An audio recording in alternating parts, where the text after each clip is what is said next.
Hello friends, नमस्कार। Neetu study hub में आपका बहुत बहुत स्वागत है। यदि आप Hindi NET, TST, PGDLT grade, super TET, D triple SSB आदि विभिन्न परीक्षाओं की तैयारी कर रहे हैं तो यह आपके लिए इम्पॉर्टेंट प्रश्नों की सीरीज है।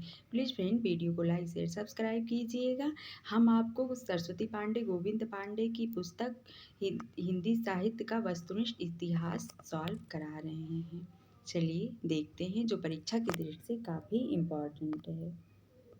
भाषा भाषा के बारे में सर्वप्रथम देखते हैं।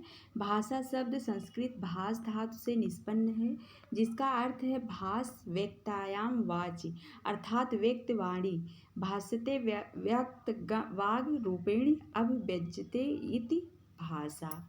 अर्थात भाषा उसे कहते हैं जो व्यक्त वाणी के रूप में अभिव्यक्त की जाती है। भारतीय तथा पाश्चात्य विद्वानों ने भाषा की परिभाषा निम्न ढंग से प्रस्तुत की है।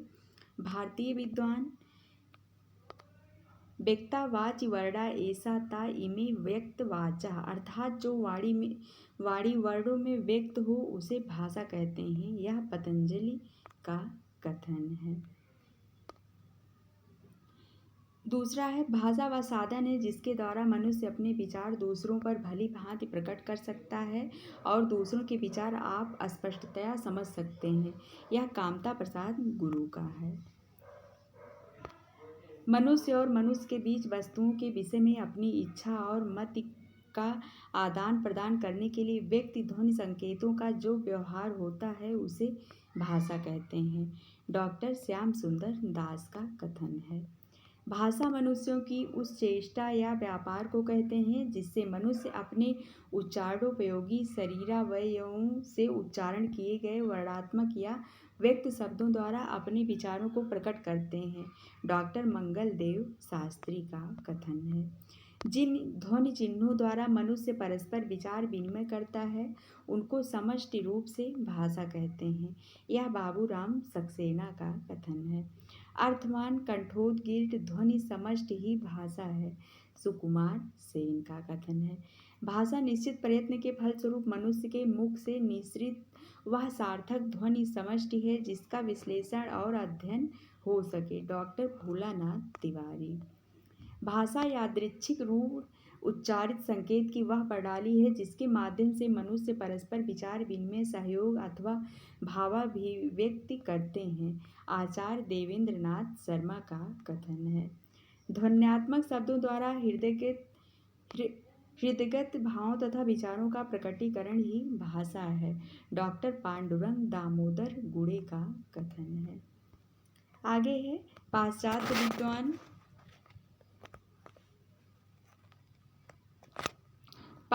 विद्वान भाषा और कुछ नहीं है, केवल मानव की चतुर बुद्धि द्वारा आविष्कृत एक ऐसा उपाय है जिसकी मदद से हम अपने विचार सरलता और तत्परता से दूसरों पर प्रकट कर सकते हैं और जो चाहते हैं कि इसकी व्याख्या प्रकृति की उपज के रूप में नहीं बल्कि मनुष्यकृत पदार्थ के रूप में करना उचित है। यह मैक्स मूलर का कथन है। ध्वन्यात्मक शब्दों द्वारा विचारों का प्रकटीकरण ही भाषा है। यह हेनरी स्वीट का कथन है। भाषा उस स्पष्ट, सीमित तथा सुसंगठित ध्वनि को कहते हैं जो अभ्यंजना के लिए नियुक्त की जाती है। यह क्रोचे का कथन है। भाषा एक प्रकार का चिन्ह है।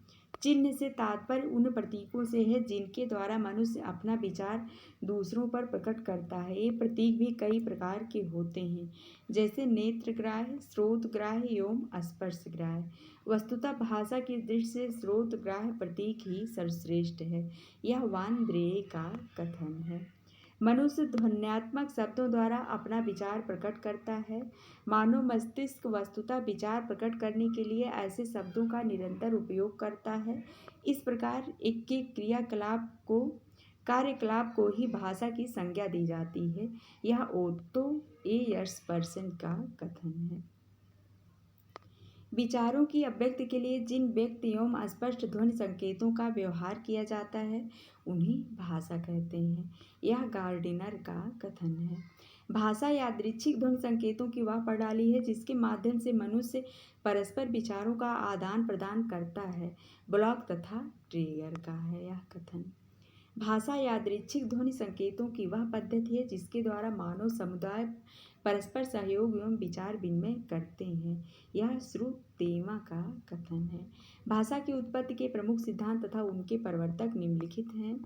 सिद्धांत और प्रवर्तक: दिव्योत्पत्ति, डिवाइन थ्योरी, प्राचीन धर्म ग्रंथ। संकेत है एग्रीमेंट थ्योरी, रूसो का इसके प्रवर्तक हैं। रणन डिंग डोंग थ्योरी, यह प्लेटो, हेस एवं मैक्स मूलर का है। इंगित गेस्चर थ्योरी, डॉक्टर राय का। धातु रूट थ्योरी, हेज और मैक्स मूलर का है। श्रम ध्वनि यो ही हो थ्योरी, नॉरे का है। संपर्क है कॉन्टेक्ट थ्योरी, जी रेवेज का। समन्वय हेनरी स्वीट का है। सन 1866 ईस्वी में पेरिस में भाषा विज्ञान की एक समिति ला सोसिएते द लिंग्विस्टिक ने अपने अधिनियम में निर्देश दिया कि भाषा की उत्पत्ति और विश्व भाषा निर्माण, इन दो विषयों पर विचार नहीं किया जाएगा। भाषा की विशेषताएं एवं प्रवृत्तियां निम्नांकित है। भाषा सामाजिक संपत्ति है। भाषा सतत प्रवाहमान, सहज और नैसर्गिक होता है। भाषा अर्जित संपत्ति है। भाषा परिवर्तनशील है। भाषा भाव संप्रेषण का माध्यम है। भाषा अर्जित संपत्ति है। भाषा अनुकरण से सीखी जाती है। भाषा जटिलता से सरलता तथा संयोगात्मकता से वियोगात्मकता की ओर उन्मुख होती है। भाषा परंपरागत वास्तु है। प्रत्येक भाषा की संरचना पृथक होती है। भाषा विकास के प्रमुख चरण क्रमशः निम्न हैं: आंगिक, वाचिक, लिखित, यांत्रिक। भाषा के विविध रूप होते हैं जो निम्न हैं: मानक या परिनिष्ठित भाषा, स्टैंडर्ड लैंग्वेज, विभाषा, उपभाषा, प्रांतीय भाषा या बोली, डायलेक्ट, अपभाषा, अपभ्रष्ट भाषा या अमानक भाषा, व्यक्ति बोली, विशिष्ट भाषा, कूट भाषा, कृत्रिम भाषा, राष्ट्रभाषा। विश्व की भाषाएं और वर्गीकरण: कुछ विद्वानों ने गणना करके विश्व की सभी भाषाओं की संख्या 27 मानी है, किंतु कुछ विद्वान अनुमानतः इसकी संख्या 3000 बताते हैं। संसार की भाषाओं के दो प्रकार के वर्गीकरण हैं: आकृति मूलक वर्गीकरण और पारिवारिक वर्गीकरण। आकृति मूलक वर्गीकरण को रूपात्मक, रचनात्मक, व्याकरणिक, व्यक्तात्मक, तदात्मक, पदाश्रित के नाम से भी जाना जाता है। वाक्य रचना एवं रूप पद रचना को आधार मानकर जो वर्गीकरण किया जाता है उसे आकृति मूलक वर्गीकरण कहते हैं। विश्व की भाषाओं का आकृति मूलक वर्गीकरण सर्वप्रथम प्रोफेसर श्लेगल ने किया था। आगे है आकृति मूलक वर्गीकरण का वंश वृक्ष निम्न ढंग से प्रस्तुत किया जा सकता है: भाषा अयोगात्मक, योगात्मक, अश्लिष्ट, श्लिष्ट और प्रश्लिष्ट। अश्लिष्ट में है पूर्व योगात्मक, मध्य योगात्मक, अंत योगात्मक, पूर्वांत योगात्मक। श्लिष्ट में अंतर्मुखी संयोगात्मक अंतर्मुखी में संयोगात्मक है और वियोगात्मक है। बहिर्मुखी संयोगात्मक और वियोगात्मक। परश्लिष्ट है पूर्ण प्रश्लिष्ट, आंशिक प्रश्लिष्ट। आकृति मूलक भाषाओं की महत्वपूर्ण विशिष्टताएं एवं उदाहरण निम्नलिखित है: भाषा और विशिष्टताएं और उदाहरण। अयोगात्मक भाषा एकाक्षर निर्वयो या स्थान प्रधान भाषा। इसमें प्रकृति और प्रत्यय या अर्थ तत्व और संबंध तत्व का संयोग नहीं होता है। यह स्वतंत्र शब्दात्मक भाषा है। इसके उदाहरण हैं चीनी, तिब्बती, बर्मी, सुदामी आदि। योगात्मक भाषा, इसमें प्रकृति और प्रत्यय या अर्थ तत्व और संबंध तत्व का संयोग होता है। अश्लिष्ट है, यह प्रत्यय प्रधान भाषा है। उदाहरण है इसका तुर्की। पूर्व योगात्मक है, इसमें प्रत्यय प्रकृति के पूर्व लगता है। अश्लिष्ट में है यह। काफिर, जुलू, संथाली इसके उदाहरण हैं। मध्ययोगात्मक, इसमें प्रत्यय प्रकृति के बीच में लगता है। अंतयोगात्मक भाषा, इसमें प्रत्यय प्रकृति के अंत में जोड़ा जाता है, जैसे कन्नड़। पूर्वात योगात्मक, इसमें प्रत्यय प्रकृति के पूर्व व अंत में जोड़ते हैं, इसके उदाहरण है मफोर भाषा। आगे है श्लिष्ट में, श्लिष्ट है, इसमें प्रकृति और प्रत्यय घनिष्ठता से मिले होते हैं।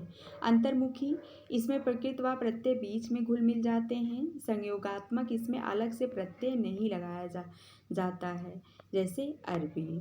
वियोगात्मक है, इसमें अलग से प्रत्यय लगाया जाता है, जैसे हिब्रू।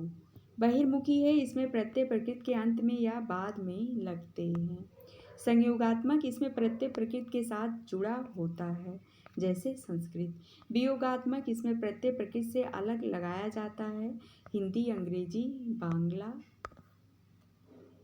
भाषा। परिश्लिष्ट है, यह समास प्रधान भाषा है।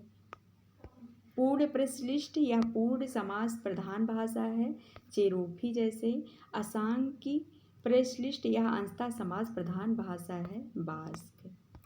पारिवारिक वर्गीकरण को वंशात्मक, वंशानुक्रमिक, कुलात्मक या ऐतिहासिक वर्गीकरण भी कहते हैं।